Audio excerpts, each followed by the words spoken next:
तो बिहार बोर्ड के जितने भी छात्र बिहार बोर्ड 9वीं परीक्षा 2022 में देने जा रहे हैं, यानी जो भी छात्र अभी 9th में है और उनका बोर्ड एग्जाम जो है 26 फरवरी से स्टार्ट हो रहा है, तो सभी का विद्यालय में ही एग्जाम लिया जाएगा। और इसी बीच आप लोग को हमने साइंस का वीडियो दे चुके हैं और अभी हम लोग मैथ का वीडियो देखने वाले हैं। साथ ही हम साइंस में सब्जेक्टिव और हर एक विषय देखेंगे। तो यदि आपको मैं बता दूं, यदि आप पहली बार इस वीडियो को देख रहे हैं तो आप हमारे चैनल को सब्सक्राइब करके जरूर रख लीजिए, क्योंकि आपको 9th का हर एक प्रश्न आपको मिलेगा तो यहीं से मिलेगा वायरल प्रश्न बिल्कुल 2022 का। तो चलिए आज हम देखेंगे मैथ का, और मैथ का वो सारे ऑब्जेक्टिव क्वेश्चन देखेंगे, फिर हम लोग सब्जेक्टिव भी देखेंगे। तो मुझे उम्मीद है कि आप इस वीडियो को अंत तक ध्यान से देखते रहेंगे। आपको अच्छा अंक लाना है तो आप इसे जरूर देखेंगे। तो आप लोग को बता दें कि आपको 100 ऑब्जेक्टिव पूछा जाएगा, जिसमें से मात्र आपको 50 क्वेश्चन बनाना है। तो आपके सामने सबसे पहला क्वेश्चन जो उपस्थित हो रहा है आपके सामने में यहाँ पे है कि निम्नलिखित में से कौन सी संख्या परमेय है। ध्यान रखना, आपको परमेय संख्या पूछा जा रहा है। तो परमेय संख्या का मतलब होता है जिसका पूर्ण वर्ग होता है। तो यहाँ पे देखिए ये 5 जो है ये पूर्ण संख्या है, क्योंकि 5 के बट्टे में हम लोग 1 लगा सकते हैं और इसको हम लोग p/q के रूप में लिख सकते हैं। तो परमेय संख्या का मतलब होता है जिसे हम लोग p/q के रूप में लिख सकते हैं, वही आपका परमेय संख्या हो जाता है। तो मुझे उम्मीद है कि आप ये क्वेश्चन समझ चुके होंगे अच्छी तरह से। अगला सवाल आपका है 2 नंबर की √8 गुने √10 का मान क्या होता है। The value of √8 in multiple √10 का वैल्यू क्या होता है। तो आपको बता दें बहुत सिंपल है, जब ये दोनों के दोनों देखिए यहाँ पे रूट में है तो दोनों गुना हो जाएगा। तो गुना करके हम लोग लिखेंगे तो आपको यहाँ पे लिखा के आ जाएगा, कितना आएगा तो √80 आ जाएगा। अब 80 को जब हम लोग तोड़ेंगे तो यहाँ पर देख सकते हैं आसानी से हम लोग इसको तोड़ सकते हैं। 4 को गुना 4 से करेंगे, 4 चौक 16 होगा, 16 को 5 से करेंगे, 16 5 6 80 हो जाएगा। अब देख रहे हैं यहाँ पे 4 जो है यहाँ पे जोड़ा लग चुका है, तो 4 तो आपका बाहर हो जाएगा, जबकि 5 नहीं लगा है तो रूट ये 5 हो जाएगा। तो इस प्रकार से आपका ऑप्शन जो है यहाँ पे हो जाएगा ऑप्शन नंबर बी, 4√5 आंसर हो जाएगा। बिल्कुल आसान तरीका से आप समझ चुके होंगे। आगे बढ़ते हैं, हम लोग देखते हैं आपका 3 नंबर सवाल। तो 3 नंबर सवाल यहाँ पे पूछा जा रहा है कि x बराबर, ध्यान से समझिएगा क्वेश्चन को, हम सारे क्वेश्चन प्रोसेस आपको समझाते हुए चलेंगे। यदि आपसे 2 नंबर में भी पूछा जाए तो भी आप आसानी से बना सकते हैं। तो x बराबर √5, तो x प्लस 1/x का मान क्या होगा। तो यहाँ पर देखिए x का जगह पे आपको क्या रखना है, यहाँ पे ध्यान रख दीजिएगा कि x जगह पर आपको √5 का वैल्यू रखना है। तो मान लीजिए कि यहाँ पे जो है x है, यहाँ पर भी x है, तो यहाँ पे हम लोग रूट रख देते हैं, √5 यहाँ पे रख देते हैं, फिर प्लस हम लोग 1/, कर देंगे तो यहाँ x है तो यहाँ पर भी √5 रख देंगे। अब हम लोग यहाँ पे जानते हैं कि भिन्न का जोड़ होगा तो यहाँ पे गुना करेंगे तो रूट खत्म हो जाएगा, सीधे आपका बच जाएगा 5। अब 5 प्लस करेंगे 1 तो हो जाएगा 5 1 आपका 6 हो जाएगा, बट्टे में यहाँ पे क्या होगा √5 ही रह जाएगा। तो इस प्रकार से आपका 5 1 6/√5 आपका आंसर यहाँ पर सी जो है निकल के बिल्कुल तरह से आ जाता है। ध्यान दीजिएगा यहाँ पे जो है आप लोग को ध्यान रखना है, यहाँ पे √5 और √5 को गुना करेंगे तो 5 25 होगा और 25 का वर्गमूल 5 आता है, तो इसलिए हम लोग 5 में 1 जोड़कर 6 बना दिए। चलिए 3 भी सवाल आप समझ गए होंगे, यदि नहीं समझे हैं तो आप 2 बार वीडियो को यहाँ पे रिपीट थोड़ा करके समझने का प्रयास कीजिए। चलिए 4 नंबर सवाल आपसे पूछा जा रहा है कि यदि x² + 5ax + 6a का एक गुणनखंड x + 3 है तो a का वैल्यू आपको निकालना है। ध्यान दीजिएगा x + 3 है यहाँ पे, तो आपको क्या करना है कि x + 3 बराबर कुछ नहीं तो आपको 0 लिख सकते हैं। अब हम x बराबर लिखेंगे, ये प्लस में इधर आके -3 होगा, तो जहाँ पे x वहाँ पे -3 देना है। तो x जगह पर -3 देंगे तो -3 का स्क्वायर हो जाएगा आपका 9, प्लस करेंगे 5 को यहाँ पर x की जगह हम लोग -3 रखेंगे तो -3 को गुना करेंगे तो आपको यहाँ पर जो है यहाँ पे -15 आ जाएगा, क्योंकि 5 या 15 तो -15 आ जाएगा और a आ जाएगा, और यहाँ पे प्लस 6a है तो 6a हो जाएगा। अब यहाँ पे ध्यान से आप लोग देख रहे हैं कि 9 में से माइनस करेंगे तो 15a में से 6a घटेगा तो -9a बचेगा। अब ये सेट जो है पूरा तरह से बराबर उधर जाएगा, आपको समझ में आ गया होगा कि 9a हो जाएगा प्लस में और इधर 9 हो जाएगा, अर्थात 9 बराबर 9a हो जाएगा। अब a को इधर छोड़ेंगे, 9 से 9 यहाँ पे कट जाएगा, एक मान 1 आपका आंसर निकलेगा। तो आपका आंसर यहाँ पर हो जाएगा बी, ऑप्शन ए हो जाएगा। चलिए उम्मीद है कि आप समझ रहे होंगे। चलिए 5 नंबर सवाल है कि a² + b² का मान क्या होता है। ध्यान से समझिएगा 5 नंबर सवाल को कैसे हम लोग बनाएंगे। तो 5 का जो है आंसर हो जाएगा आपका बी, ऑप्शन हो जाएगा a + b का होल स्क्वायर -2a भी होता है। ये फॉर्मूला है डायरेक्ट तरह से, तो हम यहाँ पे फॉर्मूला डायरेक्ट दे दिए हैं। चलिए आपका 6 नंबर सवाल है कि x - a × x - b का वैल्यू क्या होता है। x को गुना करेंगे तो आपका यहाँ पे आंसर आपका बी वैसे हो जाएगा। ठीक है ना। आप यहाँ पे कर सकते हो, एक्स को एक्स से करेंगे एक्स स्क्वायर होगा, एक्स को बी से करेंगे तो एक्स बी हो जाएगा। फिर हम लोग ए को करेंगे एक्स से तो ए एक्स, और ए को बी से करेंगे तो ए बी आ जाएगा, इतना आ जाएगा। और इस प्रकार से आपका आंसर बी जो है 100% सही आंसर आपको दे रहा हूँ, बिल्कुल सही है। चलिए 7 नंबर सवाल आपका है ए प्लस बी बी प्लस सी का होल स्क्वायर का वैल्यू क्या होता है। इससे सिंपल बात है, A square plus B square plus C square plus 2ab 2b 2ca हो जाएगा। तो राइट आंसर आपका सी हो गया। 8 नंबर सवाल है एक्स प्लस वाई का होल क्यूब। ध्यान रखिएगा यहाँ पर क्यूब पढ़ा जाता है, तो आपको एक बात याद होना चाहिए, ये सभी के सभी फॉर्मूला है, इसमें कोई लॉजिक काम नहीं करता है। तो इसका जो हो जाएगा 8 नंबर का, वो आपका आंसर हो जाएगा ऑप्शन नंबर ए होगा, X cube plus Y cube plus 3xy into X plus Y हो जाएगा। चलिए आपका 9 नंबर सवाल है एक्स प्लस 3y का होल स्क्वायर क्या होगा।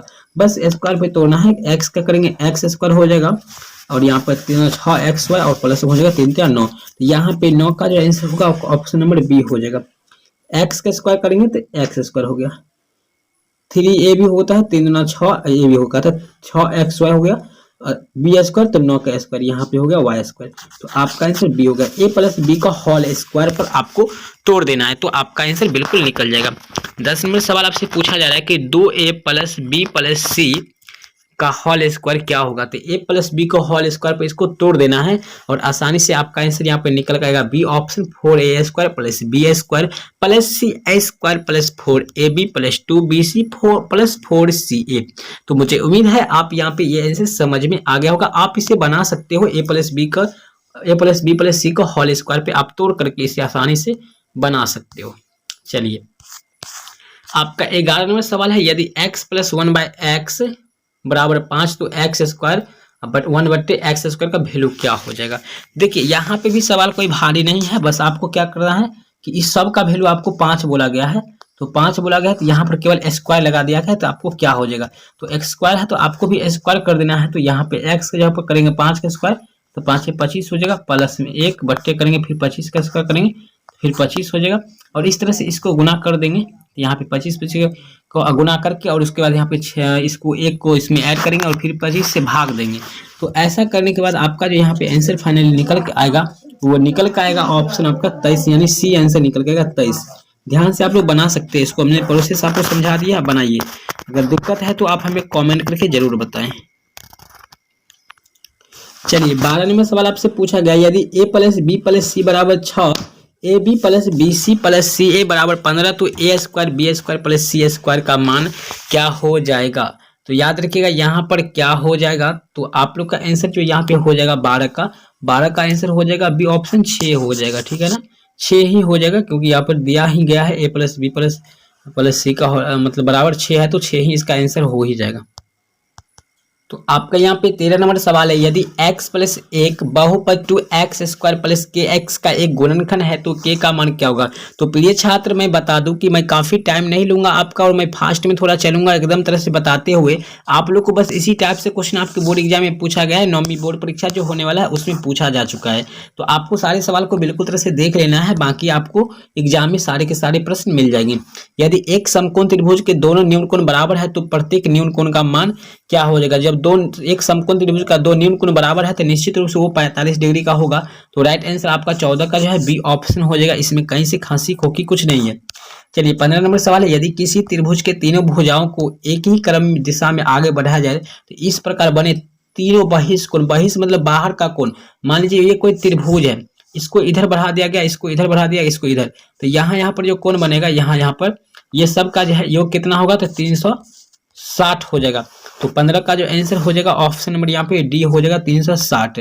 चलिए 16 नंबर सवाल है, त्रिभुज एबीसी में यदि कोण ए बराबर 100 डिग्री तथा कोण ए का समद्विभाजक एडी इस प्रकार हो कि एडी लंब बीसी, तो बी का मान क्या हो जाएगा। तो 16 का आंसर आपका सी हो जाएगा, 40 डिग्री हो जाएगा। Right answer option number C, जो बच्चे जान रहे हैं उनका करेक्ट हो जाएगा।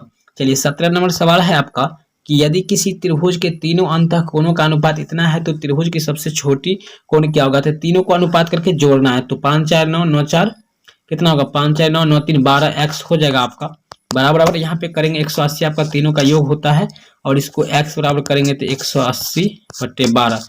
अब इसको काटेंगे तो यहाँ पे क्या हो जाएगा, 12 एकम 12 हो जाएगा। आप काटेंगे तो फिर आपका यहाँ पे बच जाएगा 6, 12 5 6 60 हो जाएगा। तो यहाँ पर हो जाएगा 150, ठीक है ना, सॉरी यहाँ पे 15 हो जाएगा, 15 हो जाएगा।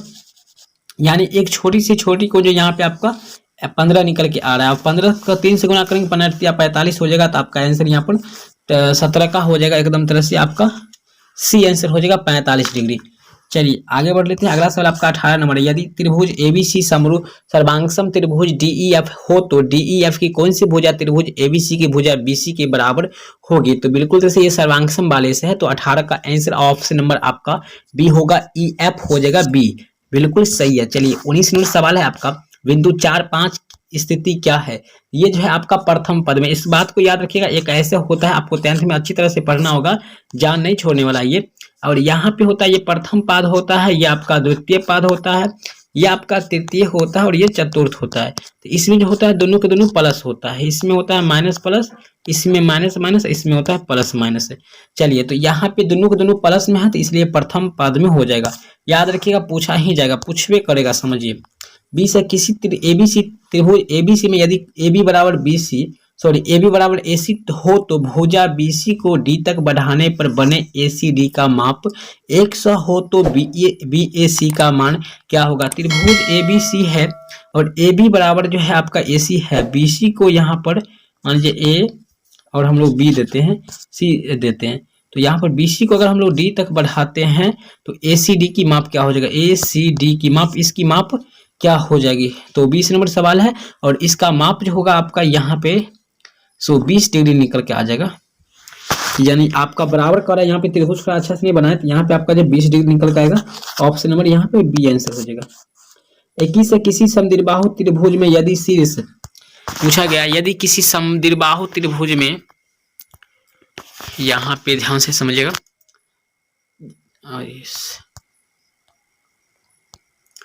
किसी समद्विबाहु त्रिभुज में शीर्ष कोणों के माप अन्य दोनों आधार कोणों के योग की दुगुनी हो तो त्रिभुज के शीर्ष कोण का कोण बराबर होगा, किसके बराबर होगा? तो 21 का आंसर हो जाएगा वो 120 डिग्री के बराबर हो जाएगा, और right answer option number C हो जाएगा। चलिए 22 नंबर सवाल आपसे पूछा गया है, 7/8 का समतुल्य एक परमेय संख्या क्या हो जाएगा? यानी इसका एक परमेय संख्या क्या हो जाएगा जो एकदम तरह से शांत होना चाहिए, तो वो आपका हो जाएगा ऑप्शन नंबर यहाँ पर हो जाएगा 14/36 हो जाएगा, क्योंकि 7 दुना समतुल्य मतलब दो नहीं बढ़ाएंगे, 7 दुना 14 और 18 दुना 36 हो जाएगा, तो right answer option number C हो जाएगा। आई होप कि आप समझ गए होंगे। 23 नंबर है कि एक शांत दशमलव प्रसार यहाँ पे बताना है, शांत मतलब जिसको भाग के देने के बाद वो पूरा कट जाएगा, तो वो क्या कहलाएगा? दशमलव प्रसार वो उनका क्या कहलाएगा? तो जो पूरा कट जाएगा तो वो एक परमेय संख्या कहलाएगा, बिल्कुल सही आंसर है, कहीं से दिक्कत नहीं है।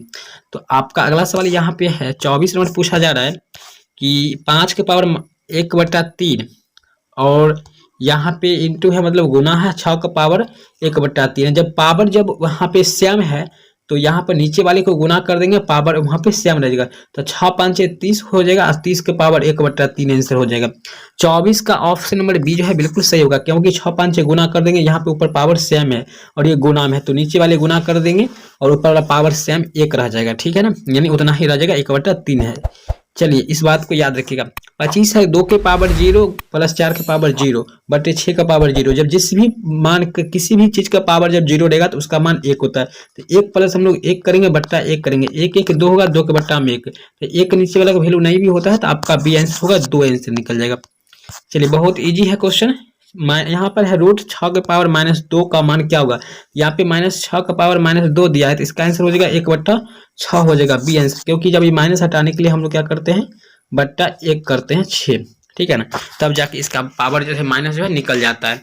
तो इस प्रकार से आपका आंसर यहाँ पे 26 का जो है ऑप्शन नंबर यहाँ पर बी हो जाता है। चलिए हम बढ़ते हैं आगे और चलते हैं 27 नंबर सवाल की ओर। तो 27 नंबर सवाल आपसे पूछा जा रहा है कि 17 के पावर 2 और 17 के पावर 6 क्या होगा? देखो नीचे वाला पावर अब सेम है, तो यहाँ पे 17 17 ही रह जाएगा, ऊपर वाला क्या करेंगे हम लोग जोड़ देंगे, तो 6 2 8 हो जाएगा, तो 17 का पावर 8 हो जाएगा। राइट आंसर ऑप्शन ए, जब गुना में है और नीचे वाला पावर जब समान है तो ऊपर वाला मान जो है यानी घातांक जो है वो जुड़ जाता है, ऐड हो जाता है। चलिए अगला सवाल आपका है 28 नंबर, आपके बोर्ड एग्जाम में पूछा जा चुका है 9th के बोर्ड परीक्षा में कि 4 के पावर 3 इंटू 5 के पावर 3, जब ऊपर वाला समान वैल्यू है तो पावर वही रह जाएगा, नीचे वाला डिफरेंस तो गुना कर देंगे 5 के 20 के पावर 3। आंसर वाला किधर है भाई, तो मार दो बी आंसर, फटाफट खोज खा आपको एकदम रंग देना है। चलिए आपका 26 नंबर है 3 का पावर 0, 4 का पावर 0 का मान क्या होता है। अभी हमने जस्ट बताया जिसका पावर ए मतलब 0 होगा उसका मान 1 होगा, तो 1 को गुना हम लोग करेंगे 1 से, तो 12 बार कितना बार करेंगे तो आपका डी आंसर निकल के आएगा, एक ऑप्शन निकल के आएगा। चलिए आपका 30 नंबर है 12 के पावर 0 तो मान हो गया 1/, 13 का पावर 0 तो मान 1 प्लस 4 का पावर 0 तो मान 1। अब 1/2 आपका आंसर किधर है भाई, खोज लो, 1 पर डी में है। चलिए बड़ा इजी सवाल है, आप लोग आसानी से बना सकते हैं। 10 का है सवाल आपका कि 10 के पावर 0 तो मान हो गया 1, भागा तो भागा, 5 के पावर 0 तो मान हो गया 1। अब भाग है तो इसको गुना करेंगे तो 1/1 आ जाएगा, कितना होगा काटेंगे 1, तो 1 को 1 गुना करेंगे 1 होगा, तो यहाँ पे 31 का भी आंसर आपका ऑप्शन नंबर बी हो जाएगा, अर्थात 1 ही हो जाएगा। चलिए आगे बढ़ते हैं, आपका यहाँ पे 33 नंबर सवाल है 10 के पावर 0 तो मान हो गया इसका 1, घटे 15 के पावर 0 तो मान 1। अब 1 से 1 घट गया 0, तो right answer option number B हो जाएगा। चलिए 33 नंबर है 20 के पावर 20 डिग्री और प्लस 30 डिग्री कितना होगा, तो 50 डिग्री जोड़ देना है केवल, बस कुछ भी नहीं करना है, घबराने की बात ही नहीं। अगर यहाँ पे पढ़ते हैं थोड़ा भी घबराना नहीं है। चलिए 34 नंबर 10 गुना करेंगे 0 से तो 0 हो जाएगा, फिर 20 को 0 से गुना करेंगे तो आपका 0, 30 को 0 से गुना करेंगे 0। अब सब 0 आ गया तो भाई 0 आंसर हो जाएगा। मारिए 34 का ऑप्शन नंबर, यहाँ पे ऑप्शन नंबर ए 34 का 0।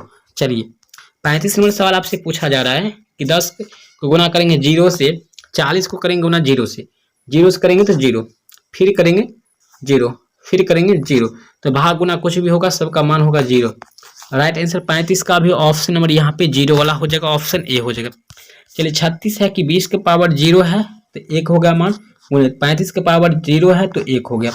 चलिए 17 के पावर 0 तो 1, 1 को 1 से गुना करेंगे 1/1, 1 कट जाएगा 1। Right answer option number C, घबराइएगा नहीं, बहुत इजी क्वेश्चन है। चलिए 37 नंबर सवाल है 7 के पावर 2/3 इंटू है 7 के पावर 1/3, तो बस पावर सेम है तो बस पावर को क्या करना है 7 ही लिख देना है और ऊपर वाले को जोड़ देना है। तो यहाँ पे देख लीजिए क्या है, 2/3 है और 1/3 है, तो 2/3 प्लस 1/3 करना है, तो आपको 3 का लघुत्तम 3 ही हो जाएगा, 2 1 3, तो 3/3 हो जाएगा, अर्थात कट जाएगा 1 बचेगा, 7 का पावर 1 वाला होगा, अर्थात 7 आंसर हो जाएगा, बी ऑप्शन हो जाएगा। 37 का आंसर आपका हो जाएगा बी ऑप्शन, कहीं से दिक्कत नहीं है, आप समझ सकते हैं आसानी से। क्या किया हमने, 7 को 7 ही लिख दिए, पावर 2/3 प्लस हम लोग 1/3 को जोड़ दिए, यहाँ पे 3 का लघुत्तम आप जानते हैं कि 3 होगा, अर्थात लॉस। फिर हम लोग 2 में 1 जोड़ेंगे तो 3 हो जाएगा, कटेगा तो 1 बचेगा, तो 7 का पावर 1 कहने का मतलब है कि 7 हो जाएगा, राइट आंसर बी। चलिए 38 नंबर सवाल है कि निम्नलिखित में कौन सा बहुपद है, तो बहुपद के लिए हम लोग सबसे पहले क्या करेंगे, यहाँ पे आपका है तो आपका 38 नंबर सवाल है कि निम्नलिखित में से कौन बहुपद है, तो बहुपद जो है इसमें से आपका है इसका पावर है ax² होना चाहिए, यानी x का पावर होना चाहिए प्लस में, माइनस में नहीं होना चाहिए x का पावर कभी भी। तो यहाँ पर देखिए x अंदर है तो इसका पावर बाहर निकलेगा तो x का पावर -1 हो जाएगा, इसका भी वही बात है, इसका भी वही बात है, केवल ये जो है बाहर है, x यहाँ पे देखिए बाहर है, तो आपका आंसर सी वाला हो जाएगा, बिल्कुल सही। 39 नंबर है कि 2 - y² प्लस y क्यू का घात क्या होगा, जिस सबसे अधिक घात 3 है तो आपका राइट आंसर ऑप्शन बी हो जाएगा, 3 वाले। चलिए 40 नंबर है कि यहाँ पे सवाल पूछा जा रहा है कि x प्लस 3 है तो px plus p minus x का मान क्या हो जाएगा, बहुत ही शानदार सवाल है। 40 का आंसर आपका 0 हो जाएगा, बिल्कुल सही, यानी x प्लस 3 है तो px plus p minus x का वैल्यू क्या हो जाएगा। यानी आपसे पूछा जा रहा है कि यहाँ पर x प्लस 3 है तो x बराबर करेंगे तो प्लस इधर आके -3 हो जाएगा, अर्थात आपका -3 आंसर निकल के आएगा। अब यहाँ पर px करा प्लस में, तो अर्थात यहाँ पे एक बार प्लस में लेंगे एक बार माइनस में लेंगे, तो कट करके आपका आंसर निकल के आएगा 0, तो 40 का आंसर निकल जाएगा, ऑप्शन नंबर ए हो जाएगा। चलिए 41 सवाल आपसे है, बहुपद √5 का घात कितना होता है, तो भाई इसका घात कुछ भी नहीं होता है, 0 होता है, राइट आंसर ऑप्शन नंबर ए हो जाएगा, क्योंकि इसमें कोई चर पद है ही नहीं। चर मतलब होता है कि ए से जेड तक जो भी आप पढ़ते हैं वो सब चर होता है, जबकि गिनती की संख्या 1 से लेकर अनंत तक जहां तक भी है वो सब अचर संख्याएं। बहुपद इतना इतना का शून्य क्या होगा बच्चे, इसका शून्य निकालना बहुत ईजी है, चावल दाल खा लीजिए बस हो गया। 2x प्लस 6 बराबर 0। अब क्या करेंगे हम लोग, 2x बराबर करेंगे प्लस में, इधर आके आपका -6 हो जाएगा, इसलिए हम लोग करेंगे x बराबर तो -6/2 हो जाएगा। 2 तिया 6 काटेंगे -3 आपका आंसर निकलेगा, बी ऑप्शन निकल जाएगा। चलिए 43 नंबर है कि a plus B plus C बराबर 0, तो A cube plus B cube plus C cube बराबर क्या हो जाएगा। जब 0 है और ए क्यू बी क्यू सब कुछ कर देंगे तो भी आपका आंसर यहाँ पे जो निकल के आएगा वो भी आपका 3abc ही निकल के आएगा। राइट आंसर ऑप्शन नंबर यहाँ पर बी। चलिए 44 नंबर सवाल है कि रूट ए प्लस बी इंटू ए माइनस रूट बी का मान क्या हो जाएगा। तो यहाँ पे हो जाएगा ए स्क्वायर और माइनस बी हो जाएगा। राइट आंसर आपका 44 का सी हो जाएगा, 100% सही हो जाएगा। चलिए आपका 45 नंबर है कि 2x प्लस 3y का होल स्क्वायर क्या हो जाएगा। बस होल स्क्वायर में बैठाना है, वही आंसर। 2 का स्क्वायर करेंगे 2 दूना 4x स्क्वायर हो जाएगा, 3 दूना 6, 6 दूना 12 हो जाएगा। तो 12 वाला भाई कहाँ है, यहाँ पे है। तो आपका आंसर यहाँ पे सी आंसर हो जाएगा, बिल्कुल सही हो जाएगा। 45 का आंसर आपका सी वाला हो जाएगा जो बिल्कुल सही है। चलिए 46 है कि एक्स स्क्वायर माइनस 4x और 21 का गुणनखंड क्या होगा। तो -21 को आपको सिंपल पकड़ना है, 7 या 21 हो जाएगा। तो यहाँ पे -4x लाना है तो बड़का वाला माइनस लगाएंगे, छोटका वाला प्लस लगाएंगे। तो एक जो होगा आपका माइनस वाला यहाँ पर देखिए, ये आंसर हो जाएगा ऑप्शन नंबर 46 का ए ऑप्शन हो जाएगा। ठीक है ना, यहाँ पर एक माइनस वाला है एक प्लस वाला है। चलिए आपका 47 है कि एक्स अक्ष का समीकरण, रुकिए थोड़ा सा यहाँ पे रुकिए। हाँ, पूछा गया है कि एक्स अक्ष का समीकरण क्या होता है। भाई एक्स अक्ष का जो समीकरण होता है वो आपका होता है y बराबर 0 हो जाना चाहिए। राइट आंसर सी हो जाना चाहिए आई थिंक। चलिए आपका 48 नंबर सवाल है कि y अक्ष का समीकरण क्या हो जाना चाहिए। देखिए वीडियो थोड़ा लंबा बना है बट आपको सारी चीजें हमने समझाते हुए चले हैं। y अक्ष का जो समीकरण होता है वो आपका होता है x का वैल्यू वहां पे 0 लिया जाता है। तो राइट आंसर ऑप्शन ए हो जाना चाहिए। 49 है कि 4 और -5 किस भुज में। भाई 4 और 5 की भुज होता है, तो आपको यहाँ 4 जो है इधर वाला हो गया आपका भुज और इधर वाला हो गया आपका कोटि। तो इस प्रकार से है भुज आपको पूछा जा रहा है। तो यहाँ पे प्लस वाला 4 हो जाएगा, ऑप्शन नंबर ए हो जाएगा। प्लस वाला 4 होगा तो भुज हो जाएगा, इधर वाला भुज और इधर वाला कोटि होता है। चलिए 50 नंबर सवाल है कि बिंदु 2 3 किस पाद में। भाई प्लस प्लस है तो ये प्रथम पाद में हो जाएगा। हमने बार बार ऊपर बताए थे आपको, ऐसे ऐसे होता है। ये प्रथम पद होता है, ये द्वितीय पद होता है, ये तृतीय पद होता है और ये चौथा होता है। तो इस अरे सॉरी रुकिए,